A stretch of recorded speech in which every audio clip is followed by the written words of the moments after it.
नमस्कार, मैं हूं आशीष वर्मा। सीएनबीसी आवाज मोतीलाल ओसवाल स्टूडियोज में आप सबका स्वागत है। बारी है आज के मॉर्निंग कॉल की और शुरुआत सुबह की टॉप हेडलाइंस के साथ। एफआईएस की भारी बिकवाली कर सकती है बाजार का मूड खराब। कल एफआईएस की कैश और वायदा मिलाकर करीब 20,000 करोड़ का सेल ऑफ। साथ ही इंडेक्स में बढ़े 15,000 कॉन्ट्रैक्ट से ज्यादा शॉर्ट्स। एफआईएस की लॉन्ग शॉर्ट रेशियो भी घटकर 37% पर आया। बाजार के लिए ग्लोबल संकेत भी सुस्त। Gift Nifty flat. इधर यूएस बाजारों की 6 दिन की तेजी पर लगा ब्रेक। टेक शेयरों ने बनाया दबाव। एशियाई बाजार मिले जुले। चौथी तिमाही में डिक्सन टेक्नोलॉजीज के नतीजे अनुमान से अच्छे।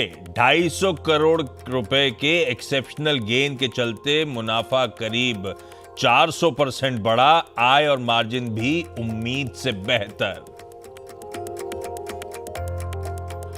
Q4 में 75% बढ़ा। यूनाइटेड स्पिरिट्स का मुनाफा रेवेन्यू में 9% की बढ़त। मार्जिन्स में भी दिखा उछाल।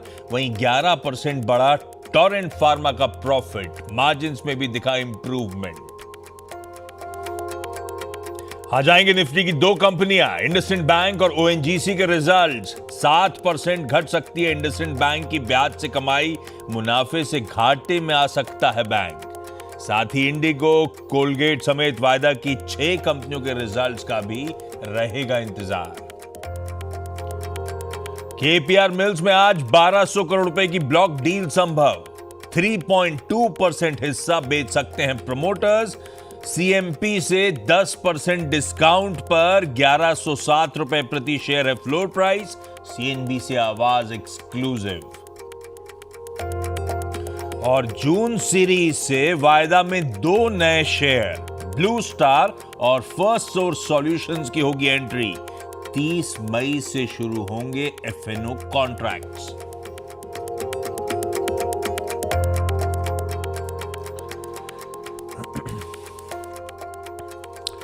चलिए, बुधवार की सुबह इस कारोबारी हफ्ते के अपन मिड पॉइंट पे आके खड़े हुए। और कल भाई साहब back to back 3rd straight day था भारतीय बाजारों में दबाव के साथ कामकाज का। इनफैक्ट कल वो सेलिंग इंटेंसिफाई होती हुई नजर आई। कल का इंट्राडे सेशन एक बार आपकी स्क्रीन पे रखता हूं। डिसेंट शुरुआत हुई थी, फर्म शुरुआत हुई थी। शुरुआती ट्रेड में वो 25,000 के साइकोलॉजिकली इंपॉर्टेंट लेवल के शेड ऊपर जाके कामकाज करना शुरू करा, पर बहुत ब्रीफ समय के लिए, बहुत थोड़े समय के लिए।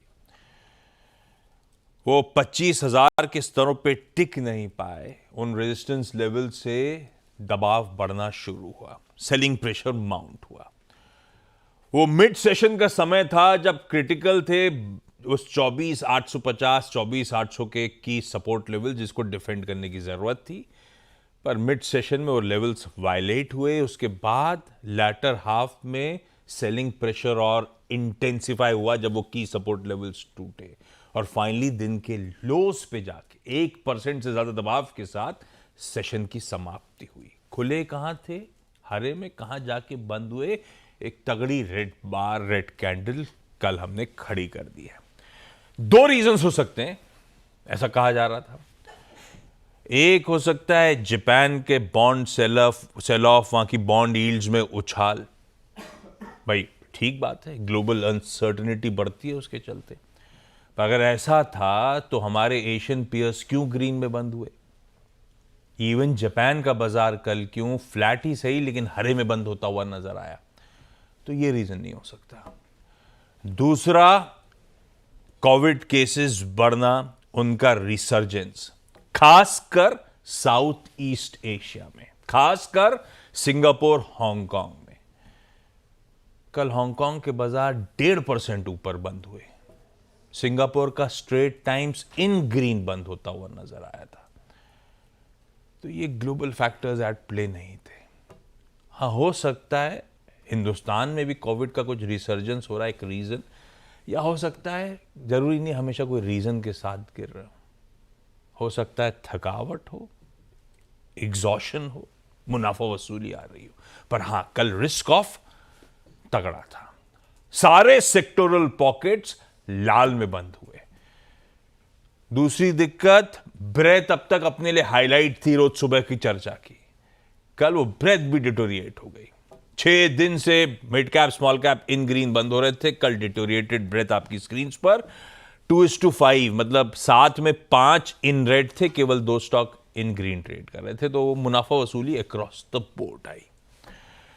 ऐसे में बड़ा सवाल कि कुछ स्ट्रक्चरली मामला तो नहीं गड़बड़ा गया कल के उस सेल ऑफ के बीच। उस पर आगे आऊंगा, मार्केट्स के अप्रोच पर आगे चर्चा करेंगे, लेकिन गिफ्ट निफ्टी संकेत दे रहा है कल के वो पेनफुल सेशन के बाद जहां समाप्ति हुई थी उसी के इर्द गिर्द हम आज वेडनेसडे के सेशन की शुरुआत कर रहे होंगे। लाइए ग्लोब पर नजर कास्टिंग, पहले ग्लोब का मूड ही दिखा देता हूं आपको। एशियन मार्केट्स स्क्रीन्स पर आएंगे।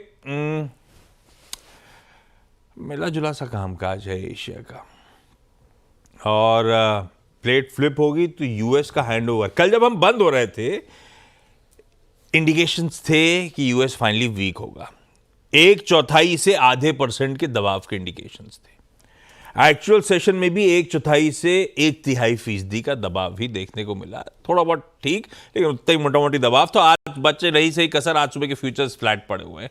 तो मेरे ख्याल से जहां छोड़े थे यूएस के फ्यूचर्स अपन ने 3:30 बजे, मोटा मोटी वहीं आसपास इर्द गिर्द आज सुबह मिल रहे हैं। इसीलिए आपको गिफ्ट निफ्टी भी एकदम फ्लैट खुलने के इंडिकेशन दे रहा है।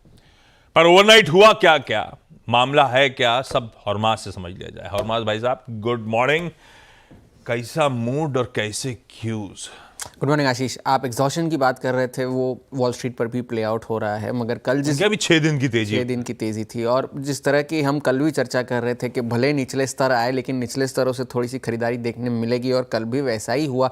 डाउ एक वक्त पर जो है 200-300 अंक नीचे था, वो सुधर कर लगभग 100 अंक नीचे बंद हुआ। तो आप प्राइस एक्शन के हिसाब से कह सकते हैं कि कोई एक अनइवेंटफुल सा डे था वॉल स्ट्रीट पर। कोई ऐसी बड़ी प्राइस मूवमेंट नहीं हुई किसी भी इंडेक्स में, चाहे वो बिग टेक के शेयर हो। बिग टेक के शेयरों की वजह से नैस्डैक में थोड़ा सा दबाव देखने मिला, मगर सिर्फ टेस्ला का एक शेयर ऐसा था जिसने नैस्डैक को थोड़ा सा सहारा दिया, क्योंकि इलॉन मस्क ने फिर से ये सफाई दी है कि मेरा जो कामकाज है वो टेस्ला में ही रहेगा। अगले 5 साल भी हो, अगले 10 साल भी हो, मैं कहीं नहीं जा रहा, मैं वही रहूँगा। मैं अपना हिस्सा बढ़ाने की कोशिश कर रहा हूँ, इसलिए नहीं कि पैसे की बात है, मगर कंट्रोल की बात है। तो मैं कंट्रोल चाहता हूँ अपनी कंपनी का। तो वो अपने इंटरव्यू में इलॉन मस्क ने ये कहा, और सेल्स को लेकर भी उन्होंने सफाई दी कि मैं नहीं समझता कि इस साल जो है सेल्स में कोई बड़ी गिरावट आएगी जो पिछले साल आई थी। तो इस वजह से टेस्ला के शेयर को थोड़ा सा सहारा मिला, और उस वजह से नैस्डैक और S&P 500 जितना नहीं गिरे कल के सेशन में। मगर काफ़ी सारी रियलिटीज़ का सामना जो है यूएस के बाज़ारों को करना है, क्योंकि 90 दिन का जो पॉज हुआ था उसमें से 45 दिन तो गुजर चुके हैं। उसमें से अब तक कोई ट्रेड रिलेटेड कोई क्लैरिटी आई नहीं है, डील्स को लेकर, टाइमलाइन को लेकर किसी भी देश के साथ। और उनकी बजट डेफिसिट के बारे में चर्चा चली रही है, उनकी अर्थव्यवस्था की स्थिति को लेकर वहाँ पर अनिश्चितता बनी हुई है। तो इसलिए अगर बाजार गिर नहीं रहे तो वो उतने चढ़ भी नहीं रहे, क्योंकि वो ऊपरी स्तरों पर थोड़ा सा एग्जॉशन देखने मिल रहा है। यूबीएस ने भी अपनी नोट में कहा है कि ये जो tax cuts Donald Trump plan कर रहे हैं, उससे जो है और जो है जो बजट डेफिसिट जिसको वो कम करना चाहते हैं वो और बढ़ जाएगी, और फेड जो है ब्याज दरें में कटौती करने में थोड़ा सा हिचकिचा सकता है इस करंट सिनेरियो को देखते हुए। और फेड के जो सारे अफसर हैं जो बयान देते रहते हैं, उन्होंने भी ये कहा है कि अब हम वेट एंड वॉच पॉलिसी ही रखेंगे। एल्बर्टो मुसालिम जो सेंट लुइस फेड के अध्यक्ष हैं, उन्होंने भी कहा कि टैरिफ की वजह से अर्थव्यवस्था को नुकसान पहुंचेगा। एटलांटा फेड के अध्यक्ष हैं, उन्होंने कहा है कि बॉन्ड मार्केट की वॉलेटिलिटी की वजह से और अनिश्चितता बढ़ सकती है। तो ये सारी बातें हैं। टैक्स बिल अभी भी अटका हुआ है, अब तक उसमें कोई प्रोग्रेस नहीं हुई है। तो डोनाल्ड ट्रंप तो चाहते हैं कि बिल जो है जल्दी पारित हो जाए, मगर उनके अपनी पार्टी के जो कुछ सांसद है उसमें कुछ बदलाव करना चाहते हैं, जिस वजह से बिल जो है अभी भी अटका हुआ है। तो एक चीज़ तो बॉन्ड मार्केट से, क्योंकि यील्ड 4.5% के आसपास बनी हुई है, ट्रेडर्स ये अनुमान लगा रहे हैं कि साल का अंत आते आते वो 5% तक भी जा सकती है। 30 साल की जो यील्ड है वो इसी हफ्ते 5% जा चुकी है। तो वहाँ पर नज़र रखने की ज़रूरत है। और तेल की कीमतों पर नज़र रखिएगा, क्योंकि CNN ने एक रिपोर्ट जारी की थी कल, जहाँ पर उन्होंने कहा था कि इजराइल जो है वो ईरान के परमाणु ठिकानों पर हमला करने की योजना बना रहा है। अब तक उसकी कोई पुष्टि नहीं हुई है, है, मगर इस वजह से तेल की कीमतों पर जो है कल WTI में 3.5% का उछाल देखने मिला था। इजराइल ईरान के परमाणु ठिकानों पर जी। अटैक करना चाहता है। क्यों भाई? तो पहले से भी चल रहा था। परमाणु ठिकाने कहाँ से आ गए? परमाणु ठिकानों पर भी उस पर पिछले साल भी इसी बात पर ये चल रही थी, मगर उस वक्त कुछ हुआ नहीं। लेकिन अभी भी CNN ने ये रिपोर्ट जारी की है जिसकी कोई पुष्टि नहीं हुई है। ये दोबारा हम आपको दोबारा बता रहे हैं। लेकिन ईरान के भी कल जो सुप्रीम लीडर है खामेनेई, उन्होंने ये कहा कि US जो है ये जो बातचीत हुई है उससे कोई नतीजा निकलने वाला नहीं है, और न्यूक्लियर एनरिचमेंट को लेकर उन्होंने बात की कि हमें उनकी अनुमति की ज़रूरत नहीं है, हम हमारा काम करते रहेंगे। न्यूक्लियर एनरिचमेंट जो है जनता की भलाई के लिए जारी रहेगा। तो इस वजह से भी प्राइसेस को थोड़ा सा सपोर्ट मिला है। $66 के ऊपर ब्रेंट पहुंचा है। और डॉलर पर नजर रखिएगा क्योंकि डॉलर जो है वो अब 100 के नीचे जाने की पूरी फिराक में है। 100 पर ही आ चुका है अब डॉलर फिर से, और बेरिश जो ट्रेड्स है 100 के नीचे जा भी चुका है। अब डॉलर 99 के स्तरों पर आ चुका है, और बेरिश बेट्स जो है वो 2011 के बाद के सबसे ऊंचे स्तरों पर है। तो डॉलर में गिरावट है, तेल की कीमतों में बढ़त है, बॉन्ड यील्ड्स में बढ़त है। तो हैंडओवर जो है थोड़ा सा इस वक्त ऑन द एज बना हुआ है। Okay, handover on the edge बना हुआ है। खैर ठीक बात है। अब आइए, ये है ग्लोब का हैंडओवर। थोड़ा सा डाइसी विकेट में मामला। ऐसे में अपने यहाँ कैसे स्ट्रेटेजाइज करें कल के उस थोड़े से दिक्कत वाले सेशन के बाद। कल वैसे सुबह चर्चा हो रही थी लिक्विडिटी की किल्लत है, पैसा नहीं है बाजार में। खैर स्क्रीन तो दिक्कत वाली आ गई है फाली। थोड़े दिन तो ऐसा लग रहा था ठीक है, कंसोलिडेशन अभी भी है, कंसोलिडेशन बैंड में ही भारतीय बाजार, ऐसा कुछ नहीं है, पर अच्छी खासी वीकनेस सेकंड हाफ में ग्रिप कर गई थी।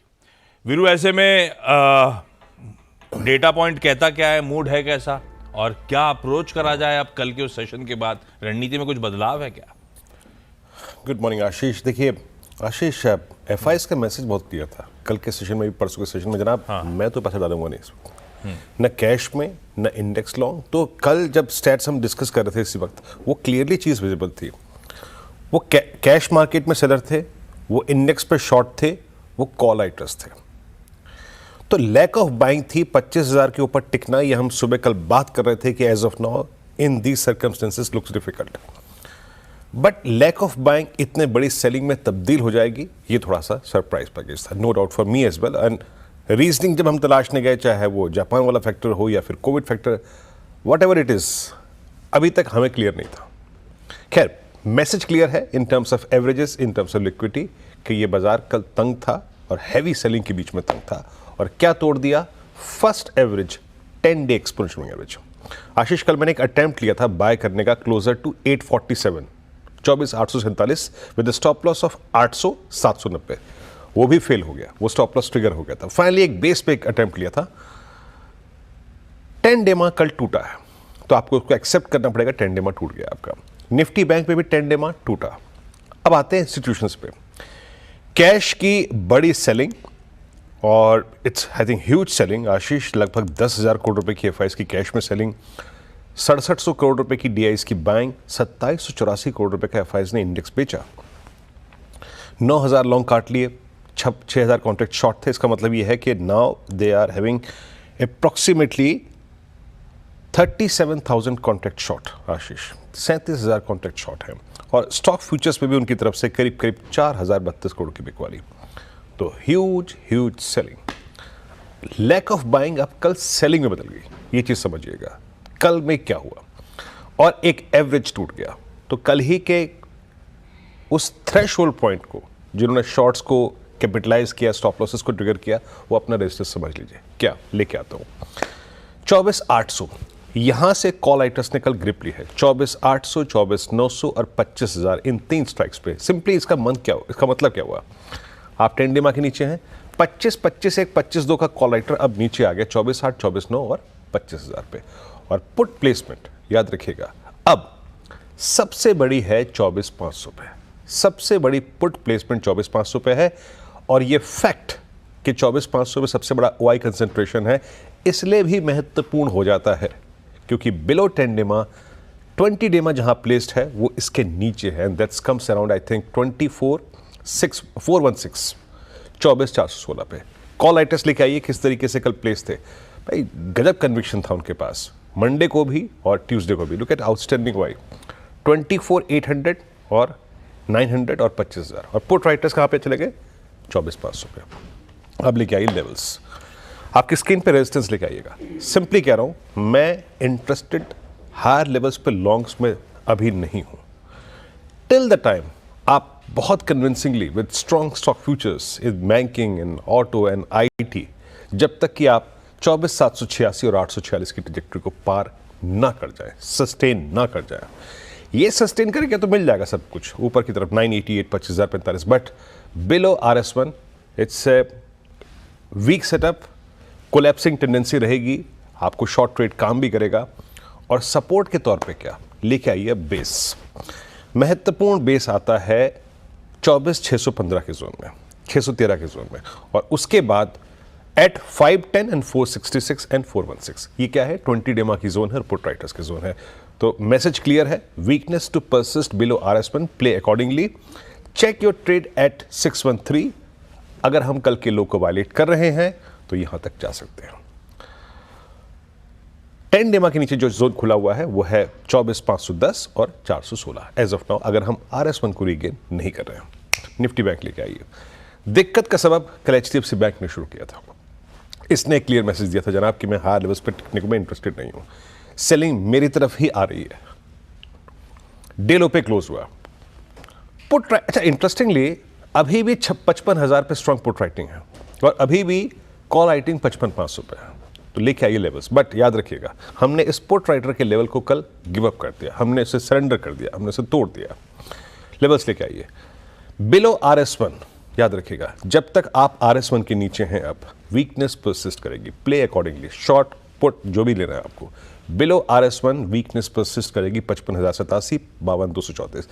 इसके ऊपर निकला तो ट्रेवल कर सकता है 488, 688 और 790 तक, but below RS1 weakness persist करेगी। कैसे प्ले करें? जब भी कोई शॉर्ट लें या पुट लें, बेस पे फोकस करें, बेस 1, बेस 2। महत्वपूर्ण याद रखिएगा, एक लेवल है निफ्टी पर बेस 1 पे, एंड दैट्स 54,551। एक एवरेज भी प्लेस्ड है यहां पे ट्रेड को चेक कीजिएगा, बट ये अगर वायलेट होता है तो निफ्टी बैंक में भी नीचे की ट्रैजेक्टरीज खुली हुई है। आशीष, बिल्कुल सटीक और बिल्कुल सही बोला। लैक ऑफ बाइंग अब वो सेलिंग में तब्दील हो गई है। कल जो हेडलाइन में मैंने पढ़ा 20,000 करोड़ रुपए की बिकवाली, 10,000 करोड़ रुपए कैश में थी, इंडेक्स फ्यूचर्स में ऑलमोस्ट 3,000 करोड़ रुपए की, स्टॉक फ्यूचर्स में 4,000 करोड़ रुपए की, स्टॉक ऑप्शन में करीब 2,500-3,000 करोड़ रुपए की, सब जोड़ दीजिए तो FIs की 20,000 करोड़ रुपए की बिकवाली का आंकड़ा सामने आया है। दिक्कत है थोड़ी सी।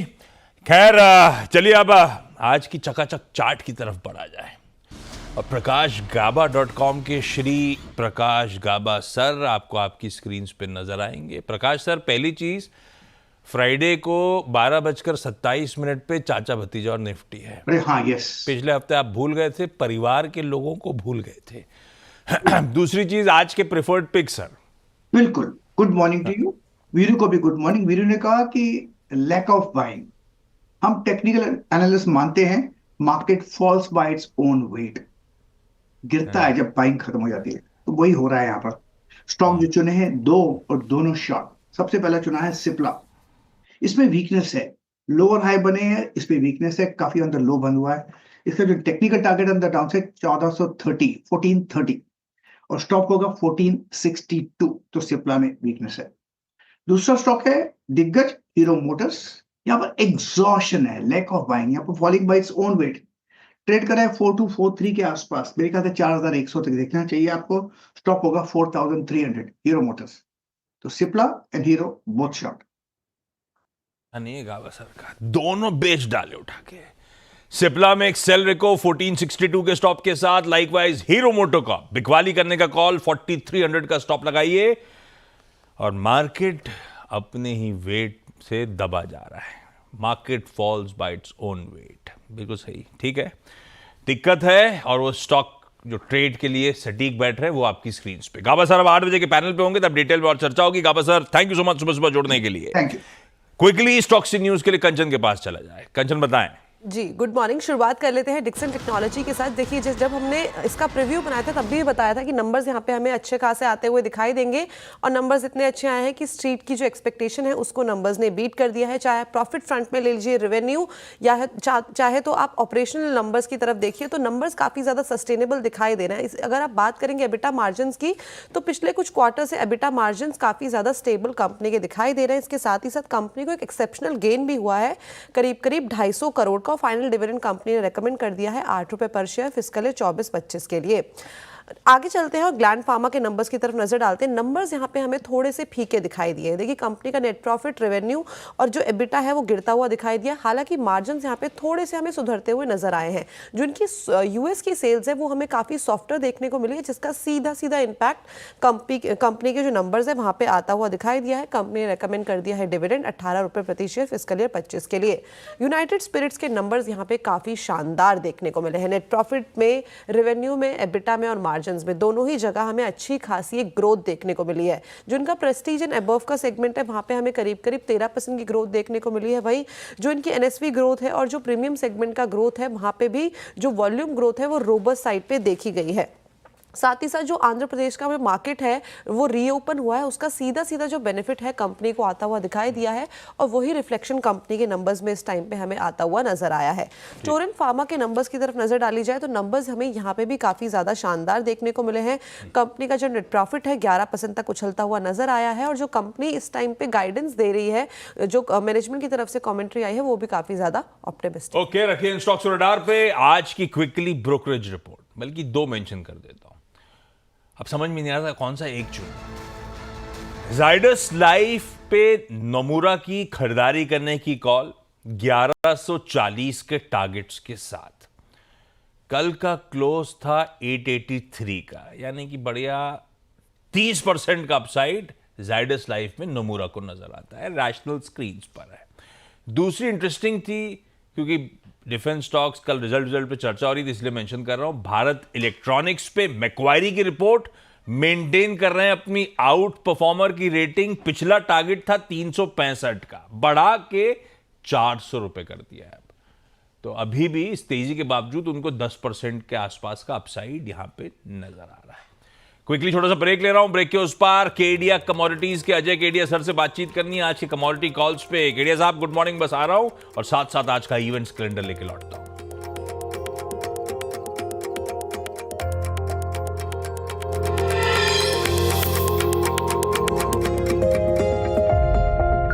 नेक्स्ट कूल ऑफ करा, ब्रेंट और गोल्ड दोनों इंच अप करते हुए नजर आए। कल 3:30 बजे और आज सुबह के बीच की कहानी। लेकिन आज रणनीति कहां और कमाई कैसे होगी, अजय सर बताएंगे। अजय सर गुड मॉर्निंग, आज के preferred commodity call sir. Very good morning Ashish. देखिए जब भी सोना और कच्चा तेल दोनों ही अगर पॉजिटिव जा रहा है, इसका मतलब है कहीं ना कहीं अनसर्टेनिटी, और अनसर्टेनिटी मिडिल ईस्ट से निकल कर आती है। जिस ढंग से हमने देखा कि इजराइल और ईरान के बीच में जो टेंशन बढ़ रहा है वो कहीं ना कहीं ये दोनों ही कमोडिटीज को सपोर्ट कर रहा है। हालांकि 10% का करेक्शन हमने ऊपरी लेवल से गोल्ड में देखा है, $3500 से करीबन 3120 का। अब यहाँ से एक टेक्निकल रिट्रेसमेंट भी है और प्लस जियोपॉलिटिकल टेंशन है। डॉलर इंडेक्स भी 100 के नीचे लुढ़क चुका है, जिसके चलते मुझे लगता है ये कंटिन्यू थोड़ा बहुत पॉजिटिव अभी भी चलता हुआ दिखाई देगा। जहां पे डोमेस्टिक मार्केट की अगर बात करें तो 94,400 पे लेके चलना है, 93,800 का स्टॉप लॉस रखिए। अपसाइड है बट थोड़ा थोड़ा लिमिटेड होकर ही चलेगा, जो 95,300 का लेवल दिखेगा। हालांकि चांदी को भी थोड़ा बहुत सपोर्ट मिला है, बट जब भी जियोपॉलिटिकल कंसर्न आता है चांदी थोड़ी कम बढ़ती है। तो कंसोलिडेशन फेज है जहां पे 96,800 पे चांदी को लेके चलना है, 97,600 का टारगेट रहेगा। लास्ट अगर कच्चा तेल देखे तो मिडिल ईस्ट में टेंशन की वजह से ब्रेंट इस वक्त 66 के ऊपर अच्छे से ट्रेड कर रहा है, बट अभी भी थोड़ा सा डाइजी है क्योंकि अगर ये एस्केलेशन बढ़ता है तो डेफिनेटली ये 6850 की तरफ भी जा सकता है। वहीं दूसरी ओर डोनाल्ड ट्रंप, रशिया यूक्रेन की भी जो सीज फायर है, अगर यहाँ पे कुछ पॉजिटिव इंपैक्ट आता है तो मार्केट में गिरावट रहेगी। लेकिन ओवरऑल मुझे लगता है कि जो मिडिल ईस्ट में इजराइल ईरान पे आपको नजर रखना चाहिए, जिसके चलते कच्चे तेल में तेजी रहेगी। डोमेस्टिक मार्केट की अगर बात करो तो 5300-5320 पे लेके चलिए, 5240 का स्टॉप लॉस रहेगा। 5400 से 5450 तक के भी टारगेट हम कच्चे तेल में देख पाएंगे। क्या इंटरेस्टिंग, सोना भी चल रहा है, कच्चा तेल भी चल रहा है, तो ये परफेक्ट अनसर्टनिटी की, अनिश्चितता की रेसिपी। कैसे बुलाना है उसका फायदा? सोना चांदी बुलियन में खरीदारी, इवन क्रूड में आप तेजी का कॉल ले सकते हैं। Ajay sir, thank you so much जुड़ने के लिए। क्विकली आज का वेडनेसडे का events calendar. Results 2 Nifty companies, IndusInd bank और ओएनजीसी का आना है। वायदा में astral, Colgate Palmolive, InterGlobe aviation, NALCO, oil India और पीएफसी, ये 6 नंबर्स आने। कैश की लिस्ट आज भी लंबी है, छोड़िए उसको। पेज इंडस्ट्रीज 200 रुपए का एक्स डिविडेंड हो रहा होगा, एडजस्टमेंट प्ले आउट हो रहा होगा। 2 स्टॉक्स हैं एफएनओ के कर्व में, मणप्पुरम और आरबीएल बैंक। तो मणप्पुरम तो कंटिन्यू कर रहा है, आरबीएल बैंक एंटर कर गया है, हिंदुस्तान कॉपर और टीटागढ़ बाहर हो गए। आज यूके का इन्फ्लेशन नंबर आएगा, ईसीबी की नॉन मॉनेटरी पॉलिसी मीटिंग है और साथ साथ उनकी फाइनेंशियल स्टेबिलिटी की रिव्यू की रिपोर्ट भी आएगी। यूएस में शाम को क्रूड ऑयल की इन्वेंट्रीज आ रही होंगी। ऑपरेशन सिंदूर, वो इंडिया का जो डिप्लोमेटिक आउटरीच है ऑपरेशन सिंदूर के बाद, वो आज से शुरू हो रहा है। बेसिकली 7 ऑल पार्टी डेलीगेशंस हैं जो अलग अलग देशों के सफर कर रहे होंगे। उसमें से पहला डेलीगेशन आज यूएई जा रहा है, वही डेलीगेशन आगे कॉन्गो, सियरा लियोनी, ये वेस्ट अफ्रीका में कंट्री है, और लिबेरिया वगैरह में जा रहा होगा। रिट्रीट सेरेमनी, वो बीएसएफ ने अनाउंस करा है कि वो जो फ्लैग लोअरिंग रिट्रीट सेरेमनी होती है अटारी पे और 2 और जगह जो पंजाब में होती है, वो आज से पब्लिक के लिए रिज्यूम करी जा रही है। ऑपरेशन सिंदूर के बाद रोक दी गई थी। हाँ, इसमें पाकिस्तानी रेंजर्स के साथ बीएसएफ हाथ नहीं मिलाएगा और अपने गेट्स नहीं खोले जाएंगे। आज एंटी टेररिज्म डे है। दरअसल आज राजीव गांधी सर की डेथ एनिवर्सरी है, तो हम लोग एंटी टेररिज्म डे के तौर पे आज सेलिब्रेट मार्क करते हैं इस दिन को। खैर, जाते जाते गिफ्ट निफ्टी के संकेत के साथ छोड़े जा रहा हूं, बिल्कुल फ्लैट। कल के जो दिक्कत वाला सेशन था उसकी क्लोजिंग के इर्द-गिर्द आज शुरुआत हो रही होगी। थोड़ा सा सेलिंग प्रेशर एफआईएस का तगड़ा था कल के सेशन में, तो वॉच करेंगे। मॉर्निंग कॉल में इतना ही। ब्रेक के उस पर जब लौट के आएंगे तो आज का वेडनेसडे का सीधा सौदा। नमस्कार।